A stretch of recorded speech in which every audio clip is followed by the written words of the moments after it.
नमस्कार, मैं चंद्रशेखर जोशी। देवभूमि टुडे में आपका स्वागत है। मुझे मत रोको, नशा नहीं करने दोगे तो काट डालूंगा। ये धमकी भरा वाक्य किसी गुंडे का नहीं है, किसी असामाजिक तत्व का नहीं है, एक बेटे का है, अपने पिता से कह रहा है। साल 2022 की बात है, जनवरी का महीना। एक ऐसा नशेड़ी युवक जो पिंजरे में कैद है, और पिंजरे में कैद करने वाले कोई बाहरी नहीं, परिवार के ही लोग हैं। और परिवार के लोग जो पिंजरा बनाया है बेटे की परवरिश के लिए, बेटे की हिफाजत के लिए, बेटे को नशे से रोकने के लिए, यानी कि एक चलती फिरती जेल या चलती फिरती कैद खाना। ये वाकया चंपावत जिले के मैदानी क्षेत्र का है। ये तस्वीर भले ही पुरानी है, लेकिन जो हालात अब बन रहे हैं वो 3.5 साल, पौने 4 साल से भी अधिक भयावह है। नशे का तांडव, नशे का जो दलदल है, नशे की जो गिरफ्त नौजवानों में और समाज के दूसरे लोगों में पड़ रही, वो बहुत व्यापक और बहुत उभार ले रही है। समाज को, परिवार को अपराध बढ़ाने में, कानून व्यवस्था के सामने चुनौती पेश करने में इसका बड़ा खतरनाक रोल हो रहा है। चंपावत जिले में ही बीते 1.5 साल से कम अंतराल में 2 लोगों की मौत नशा मुक्ति केंद्र में हो चुकी है। नशे का कारोबार किस कदर पांव पसार रहा है, ये बताने के लिए पुलिस के जो आंकड़े हैं, तकरीबन 18 करोड़ रुपए के नशे से जुड़े मादक पदार्थ पुलिस ने दबोचे हैं। इन 12 महीनों में नशे का जो दुष्प्रभाव है, दुष्चक्र है, दलदल है, वो इस कदर है कि उससे कैसे बचा जाए,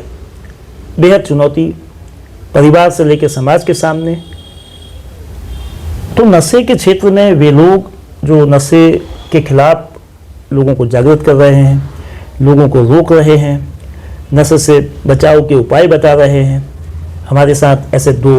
विभूतियाँ हैं, नशा हटाओ जीवन बचाओ के संयोजक और शिक्षा जगत से जुड़े GIC सिप्टी के प्रवक्ता सांसद आर्य साहब हैं। साथ में नशे के खिलाफ लगातार मुहिम चलाते हुए कई दशकों से सामाजिक कार्यकर्ता प्रकाश जोशी सूल साहब हैं, जो साहित्यकार भी हैं। दोनों से इसकी व्यापकता को लेकर बात करेंगे, समाज पर क्या प्रभाव पड़ रहा है और कैसे इसको रोका जा सकता है, जागरूकता के जरिए समाज की क्या भूमिका हो सकती है, सीधे बात करते हैं। दोनों का बहुत स्वागत है। गुरु, सबसे पहले आपसे, आपका जो वास्ता पड़ता है वो टीनेजर से लेकर यूथ बच्चों से पड़ता है, तो उनकी जो मनोभाव है, उनके परिवारों में अगर कुछ परिवार ऐसे हों जो परिवार के बड़े लोग नशा करते हैं, तो उन पर, यानी कि जो उनके बच्चों पर, जो परिवार नशा करते हैं, उनके बच्चों पर क्या असर पड़ सकता है, कैसे रोकने के उपाय किए जा सकते हैं। आप जो मुहिम चलाते हैं उसका जो अनुभव है, उसका जो निचोड़ है वो, और जो आप देखते हैं समाज में, विद्यालय में, किस तरह से इसको कंट्रोल किया जा सकता है। जैसा कि सर्वप्रथम आपने बताया, नशे के संबंध में विशेषकर जो विद्यालय में पढ़ने वाले छात्र छात्राएं हैं, टीन एज के हैं, तो इतने समय से हम नशा मुक्ति अभियान चला रहे हैं। सर्वप्रथम हमारा उद्देश्य यही है कि जो छोटे छोटे बच्चे हैं, किशोर वर्ग है, और विशेषकर जो कक्षा 5 जूनियर वर्ग में जो बच्चे हैं, उन पर इस नशे का बुरा प्रभाव ना पड़े,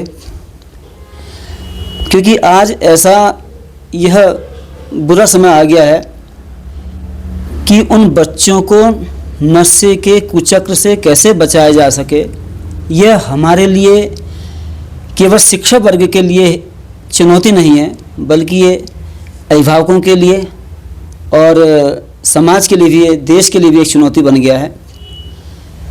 सर्वप्रथम हम उसमें बच्चों को जागरूक करने का प्रयास करते हैं, यह बताने का प्रयास करते हैं कि ये नशा किस प्रकार से आपको बुरे बुरे प्रभाव डाल सकता है। क्योंकि इसके मूल में यदि हम जाएं, सबसे बड़ा कारण है परिवार में कोई भी व्यक्ति या परिवार का कोई भी सदस्य, उसके मन में बच्चों के भविष्य को लेकर वे किंचित मात्र भी डर नहीं है, चिंता नहीं है। खुले वातावरण में परिवार में बच्चों के सामने धूम्रपान करना और परिवार में होने वाले समय समय पर जो कार्यक्रम हैं, यहाँ तक कि हम देखते हैं जो जन्म दिवस हैं बच्चों के, बर्थडे जो बच्चे बनाते हैं, उन बर्थडे में भी कुछ गार्जियन लोग अलग से पार्टी करना, इस प्रकार से अपने दोस्तों के साथ, अपने मित्रों के साथ मद्यपान, धूम्रपान आदि करना, तो ये बच्चों के मानसिकता पर बुरा प्रभाव डाल रहा है। केवल जन्मदिवस का कार्यक्रम नहीं, परिवार में होने वाले विभिन्न प्रकार के जो भी सांस्कृतिक कार्यक्रम हैं, शादी समारोह हैं समाज में, तो बच्चा इन परिवार में होने वाले कार्यक्रमों, शादी समारोह में होने वाले जो भी ये नशा जो परोसा जा रहा है, बीड़ी, तंबाकू, गुटखा, सिगरेट आदि, इस प्रकार से शराब, मद्यपान जो चल रहा है, ये परोसा जा रहा है, तो बच्चे की मानसिकता पर बुरा प्रभाव पड़ने के साथ साथ बच्चा बचपन में ही इन चीज़ों को सीख जा रहा है। हर दूसरे से तीसरा परिवार कोई ना कोई जैसे बीड़ी, तंबाकू, गुटखा, सिगरेट, इस प्रकार इस व्यसन से पीड़ित है। और हर पांचवें से छठा परिवार एक जो शराब है, शराब के व्यसन से पीड़ित है। और हर 8वें से 10वां परिवार कोई ना कोई बड़ी, ये जो बड़ा नशा है, चरस है, स्मैक है, ड्रग्स है, तो हर 10वें से 12वां परिवार का कोई ना कोई सदस्य इस भयंकर इस नशे के कुचक्र से पीड़ित है। तो यह औसत मैं देख रहा हूँ। तो वास्तव में आज परिवार के माता पिता के साथ साथ शिक्षकों के लिए, समाज के लिए बहुत चुनौती हो गया है। तो हमारे जो जागरूक करने का प्रथम यह होता है कि पहला प्रक्रिया यह है कि हम सबसे पहले बच्चों को यह बताते हैं कि पोस्टर के माध्यम से, उसको चित्रों के माध्यम से, और समाज में कुछ ऐसे व्यक्ति जो नशा कर रहे थे और नशे के करने के कारण किस प्रकार से वह उनका व्यक्तिगत जीवन ही नहीं बल्कि उनका पारिवारिक जीवन, परिवार के अन्य सदस्य भी प्रभावित हुए। तो इस प्रकार से अन्य व्यक्तियों के उदाहरण के माध्यम से उन बच्चों को जागरूक करना ताकि उनका बचपन बच सके, तो प्रथम प्राथमिकता हमारी ये है। और विशेषकर हम देखें यह सब सीख कहाँ से रहा है, इसका मूल कारण हम देख रहे हैं कि समाज में आज किसी को कोई भी खौफ नहीं रहा। बेधड़क हो से ये सब चीज़ें मिल जा रही हैं, प्राप्त हो जा रही हैं, चाहे चरस हो, स्मैक हो, ड्रग्स हो, और भी जो भी जो नशीली सामग्रियां हैं, इसका धड़ल्ले से व्यवसाय हो रहा है और सुगमता से, सुविधा से, आराम से, सरलता से सब प्राप्त हो जा रही हैं। हम ये देखें, एक मैं छोटा सा उदाहरण रखना चाहूँगा डॉक्टर साहब जी, कि सिंगापुर को देख लें। सिंगापुर में सीधे कानून है कि वहाँ एक गांजा यदि कोई ले जाएगा तो तुरंत उसको जो है वहाँ फांसी हो जाती है। इससे पहले वहाँ एक ये कानून था कि सीधे उसकी हत्या कर दी जाती थी। तो बीच में पहले उसका विरोध किया गया और सभी जो है उसमें आंदोलन हुआ। फिर उसमें जो है कुछ थोड़ा परिवर्तन किया गया। फिर उसमें संविधान में परिवर्तन करके फिर ये लाया गया कि हाँ ठीक है, अब से जो कोई भी इस प्रकार के उसमें पकड़ा जाता है, संलिप्त पाया जाता है, तो उसको सीधे फांसी हो जाएगी। अभी कुछ वर्षों पूर्व जो है भारत से अभी एक व्यक्ति 1 किलो गांजा लेकर के सिंगापुर चला गया तो तुरंत उसको वहाँ फांसी दे दी गई। इस प्रकार से हम यह देखें तो हमारा जो कानून व्यवस्था है और कानून जो थोड़ा सा एक प्रकार से उसमें थोड़ा सा परिवर्तन की आवश्यकता है, और थोड़ा उसमें परिवर्तन बदलाव के साथ साथ थोड़ा सा उसमें उसको और सख्त बनाने की आवश्यकता है। तो इसमें यदि सख्त कानून हो जाएगा तो इसमें लोगों में डर बैठ जाएगा। आज वास्तव में ऐसी ऐसी घटना हो रही हैं, और चोरी, हिंसा, अपराध, यहाँ तक कि इसमें हम देखें तो 76% इसमें नशा प्रमुख रूप से जिम्मेदार है। और यदि हम बलात्कार देखें, आज हम देख रहे हैं कि वास्तव में कोई परिवार के सदस्य से सुरक्षित नहीं रहा। ऐसी विभत्स नृशंस हत्याएं हो जा रही हैं जो वास्तव में धीरे धीरे ये हमारे भविष्य पर प्रश्न चिन्ह लगा रही हैं। तो इसमें हम देखें बलात्कारों के विशेष उसमें हम देखें तो 87-88% ये नशा ही इसमें जिम्मेदार है। तो इसलिए इसमें हमारी जो विधायिका है और न्यायपालिका है और कार्यपालिका, एक प्रकार से इसमें तीनों की महत्वपूर्ण जिम्मेदारी बन जाती है। और क्योंकि यदि कहीं से भी इसमें कोई कमज़ोर कड़ी रहेगी तो सीधी सी बात है, इस प्रकार का जो नशीला जो व्यापार है यह धड़ल्ले से चलता रहेगा और किसी को कोई खौफ नहीं रहेगा। क्योंकि यदि सीधे ये संविधान में लाया जाए और सीधे कानून बन जाए, सख्त कानून बन जाए कि कोई भी इसी प्रकार का कोई हत्याकांड होता है शराब के कारण, नशे के कारण, तो सीधे उसको जो है फांसी दी जाती है। तो इस प्रकार से कोई भी इसका दुस्साहस नहीं कर सकेगा। और अभी एक चीज़ और चल रही है आजकल, ये चल रहा है ऑनलाइन ड्रग्स सेवन, ऑनलाइन व्यापार, और इसका एक कोड वर्ड भी बन गए हैं। जैसे pizza, burger, chow mein, Kurkure, cold drinks, वो सीधे ऑर्डर करते हैं। ऑर्डर करने के बाद सीधे जो है वो बैठे बैठे उनके घर में सीधे ये आ जा रहा है।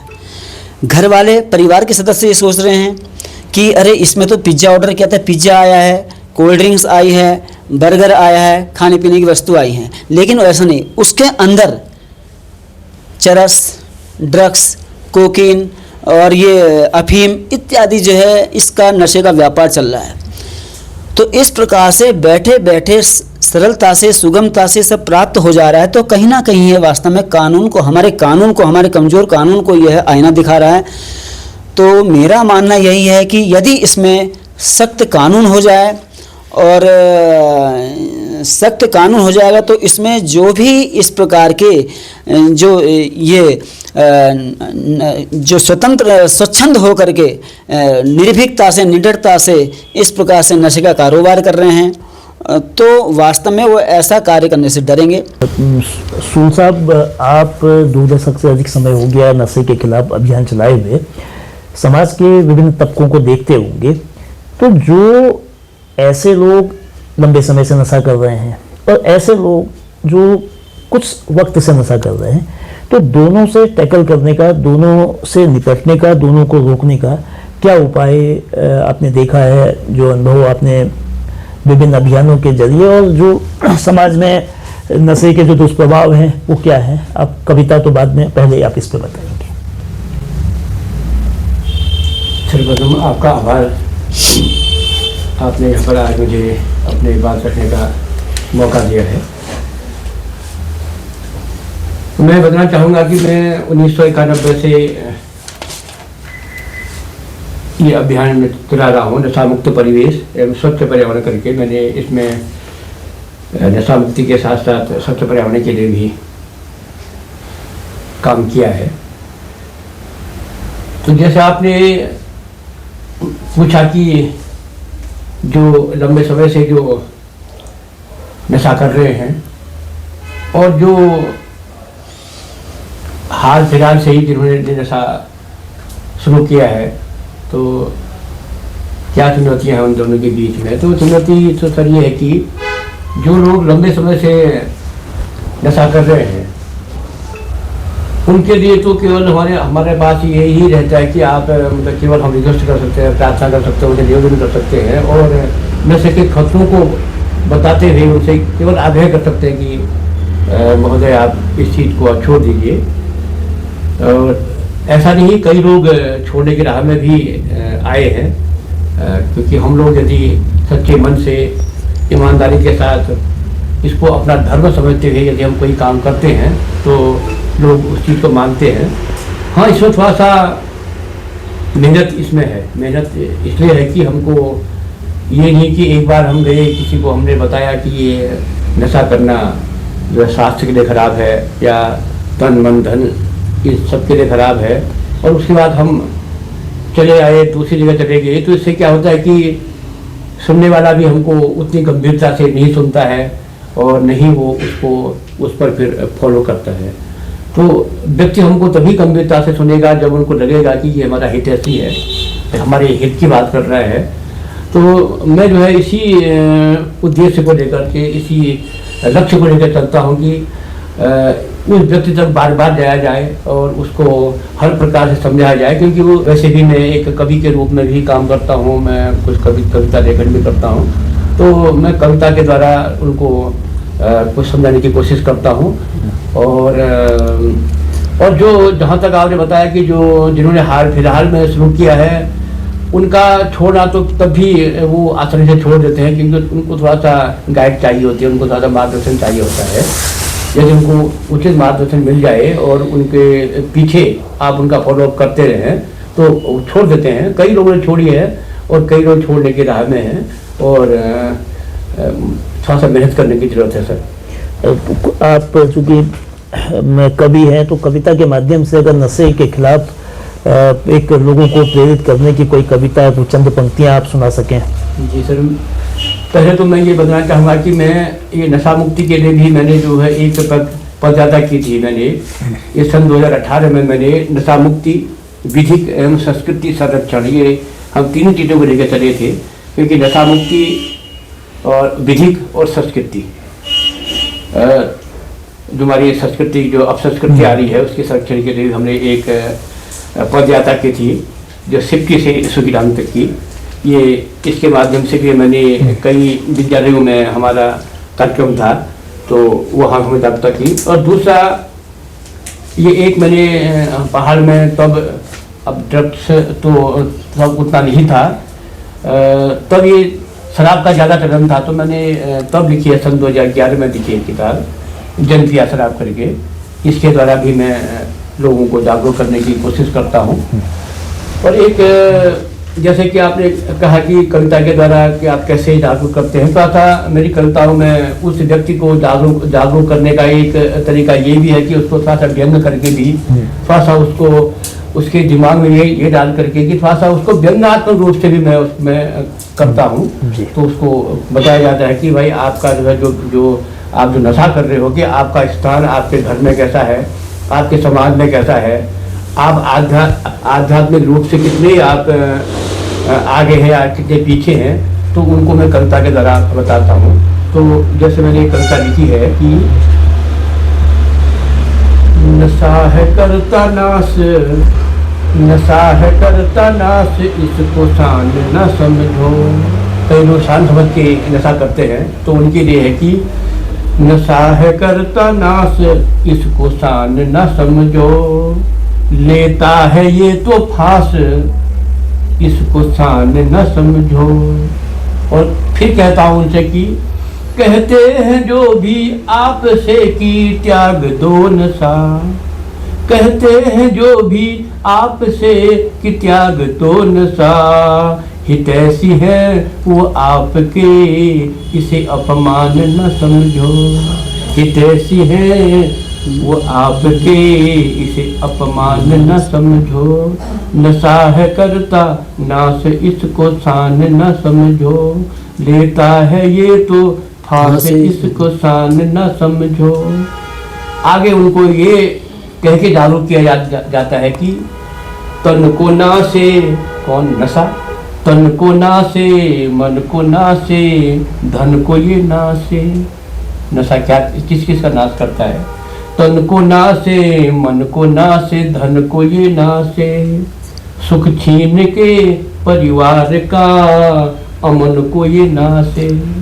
तन को नासे, मन को नासे, धन को ये नासे, सुख छीन के परिवार का, अमन को ये नासे।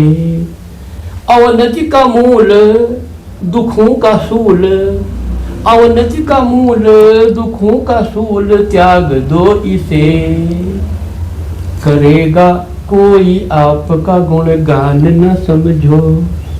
पीने वालों का, नशेड़ियों का, करेगा कोई आपका गुणगान न समझो, नशा है करता नाश इसको शान न समझो। आगे लाइनों में कहा जाता है, धर्म पत्नी अधर्म झेले हुजूर आपका, बिन बात दंड मिलता उसको, जबकि कसूर आपका। धर्म पत्नी अधर्म झेले हुजूर आपका, बिन बात दंड मिलता उसे, जबकि कसूर आपका। नशे से व्यक्ति खोता शक्ति, ध्यान से सुनो, नशे से व्यक्ति खोता शक्ति, ध्यान से सुनो। अगली लाइन मारने से पहले हमारे पहाड़ों में ये होता है कि पति ये सोचता है कि पत्नी मुझे भगवान मानती है, तो पत्नी पति को भगवान मानती है। तो इसी लाइन को मैंने टारगेट करते हुए, लक्ष्य करते हुए लिखा है कि नशे से व्यक्ति खोता शक्ति, ध्यान से सुनो, पत्नी भी तुमको मानेगी भगवान न समझो, पत्नी भी तुमको मानेगी भगवान न समझो, नशा है करता नाश इसको शान न समझो। फिर आगे कहा जाता है कि ये हीन भाव गहरे घाव बच्चों में करे। उनके बच्चे जो होते हैं, जो नशेड़ी होते हैं, उनके बच्चों के लिए क्या होता है उनमें कि ये हीन भाव गहरे घाव बच्चों में करे, निशाचरी असुर के भाव अच्छे अच्छों में भरे, बुद्धि भ्रष्ट मेधा नष्ट करता है नशा, बुद्धि भ्रष्ट मेधा नष्ट करता है नशा, बच्चे भी देंगे आपको सम्मान न समझो, बच्चे भी देंगे आपको सम्मान न समझो, नशा है करता नाश इसको शान न समझो, लेता है ये तो फांस इसको शान न समझो, कहते हैं जो भी आपसे कि त्याग दो नशा, हित ऐसी है वो आपके इसे अपमान न समझो। कई लोग अपमान समझते हैं, तो तभी इसी तरीके से मेरा अपना तरीका है उनको समझाने का। जैसे साहब, ये बहुत अच्छा तरीका है कि अपनी कविताओं के माध्यम से और व्यंग्यात्मक कविताओं के माध्यम से ऐसे लोगों को जो नशा कर रहे हैं, और नशे का असर केवल नशे करने वाले पे नहीं बल्कि उसके परिवार और उसके आसपास के सभी लोगों पे पड़ता है। तो गुरु जी, आपका जो लंबा अनुभव है शिक्षण क्षेत्र में भी और इस क्षेत्र में भी जो नशे के खिलाफ मुहिम चल रही है, तो आप जो स्कूलों में देखते हैं जिनके पेरेंट्स, जिनके पिता परिवार में कोई सदस्य शराब पीता है, जी जी, उसका असर परिवार के भीतर, परिवार की जो उनकी सामाजिक आर्थिक स्थिति होती है उस पर तो विपरीत पड़ता ही है। तो उस बच्चे पर की पढ़ाई पर, उसके आसपास के जो उसके सहपाठी हैं, उनके देखने के नज़रिए में उसके आगे बढ़ने में कितना अवरोध इसमें आता है, नशे का ब्रेकर कितना बड़ा होता है। जी धन्यवाद। इसी जो आपने बात रखी कि जैसे हम देखते हैं किसी बच्चे का जो गार्जियन है, पिता है, यदि वो शराब पी रहा है, मद्यपान कर रहा है, नशे का, तो सबसे पहले तो नशे के कारण जो है बच्चे का जो है वहाँ जो है आत्मबल कमज़ोर हो जाता है, क्योंकि जो विद्यालय से वहाँ से सीख के आता है, जैसा बताया जाता है, तो जब वो घर में जाता है, जैसे घर में जाकर के वो गृह कार्य करने जैसी तैयार होगा, बैठेगा, अब वहाँ देखेगा कि मेरे पिता का तो माहौल ही उनके द्वारा अलग बना दिया गया, वातावरण खराब हो गया, तो उससे क्या हुआ, सर्वप्रथम वो अच्छा कार्य शुरू करने से पहले ही उसकी मानसिकता पर वहाँ बुरा प्रभाव डाल देगा, जिसके कारण क्या होगा, वहाँ बच्चे पर सबसे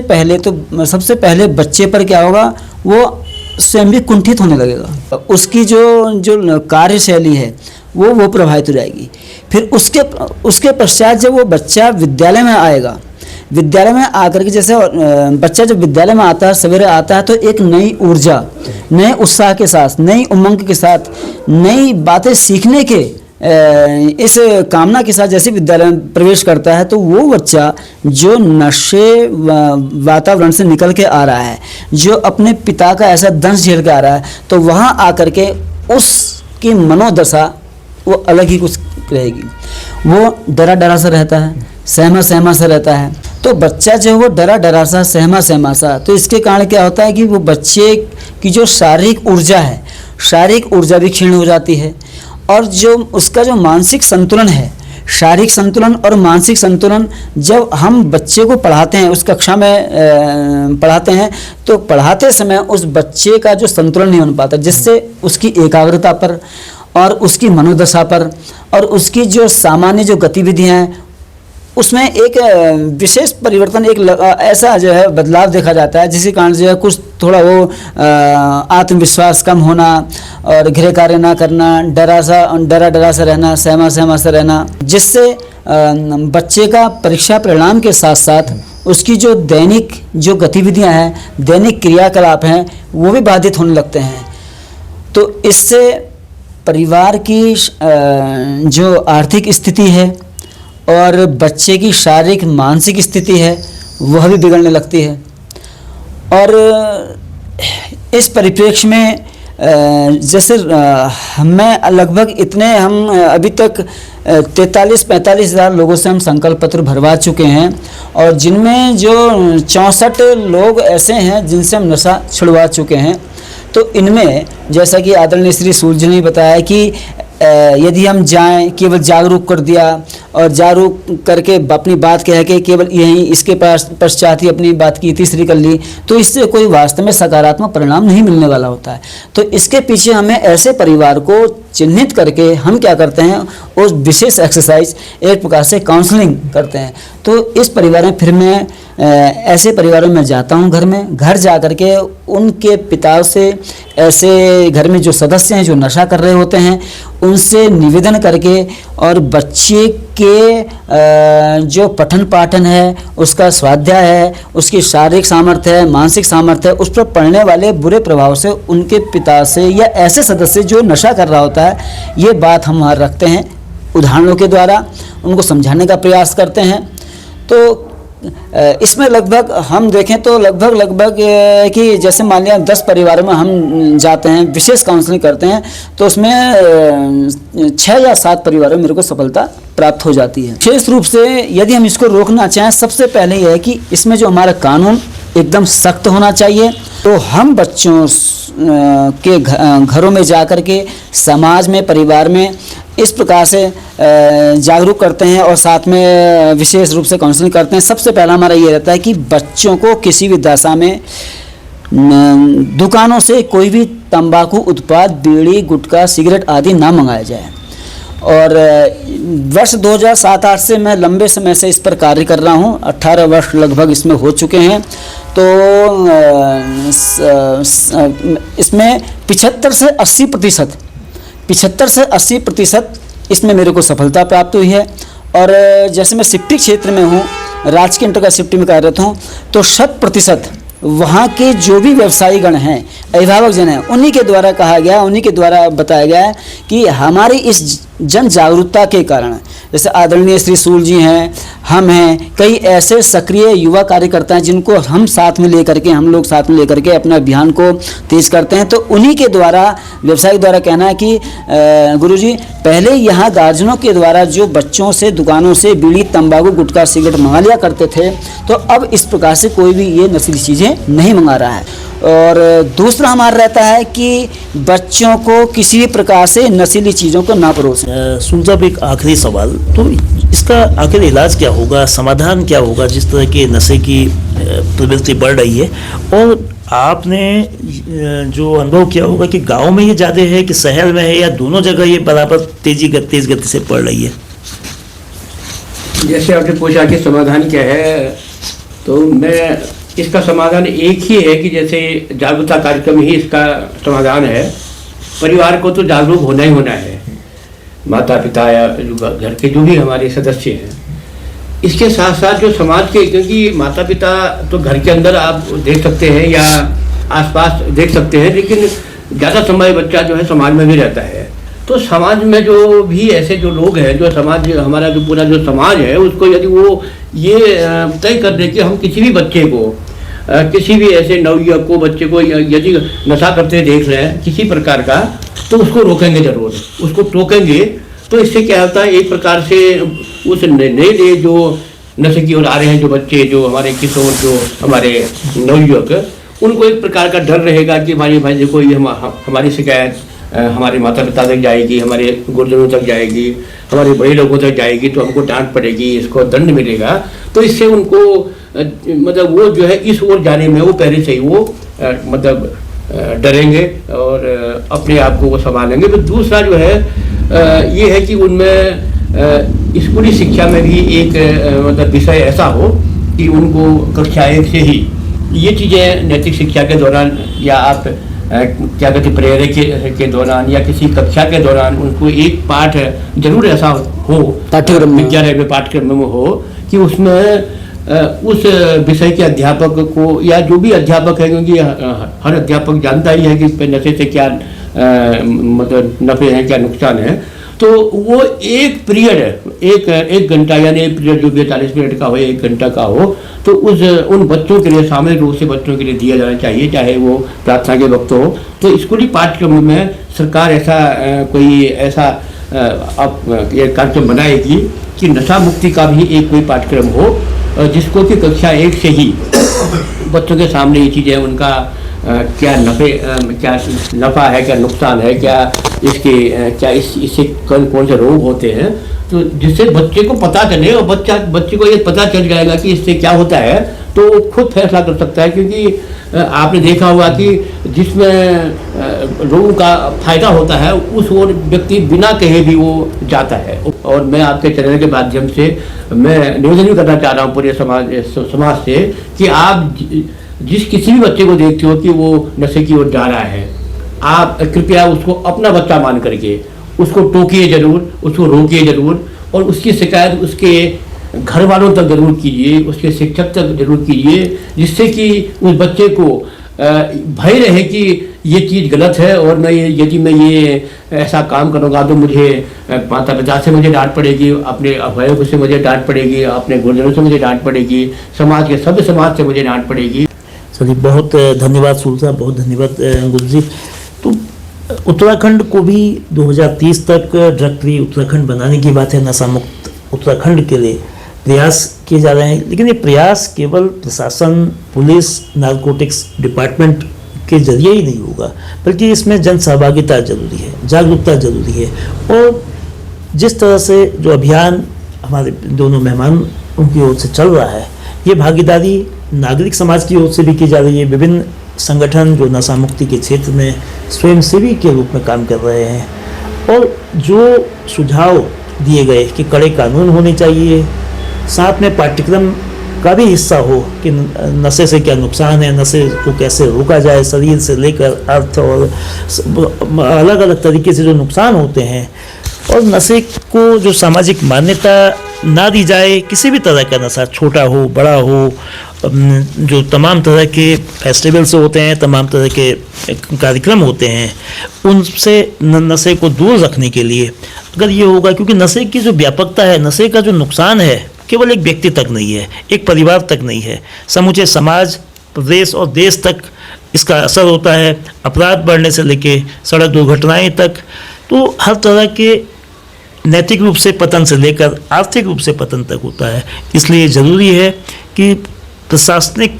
तरीके से तो नशे पर नियंत्रण के लिए प्रयास कठोरतम रूप से हों। जन जागरूकता और सामाजिक भागीदारी भी बहुत ज़्यादा ज़रूरी है।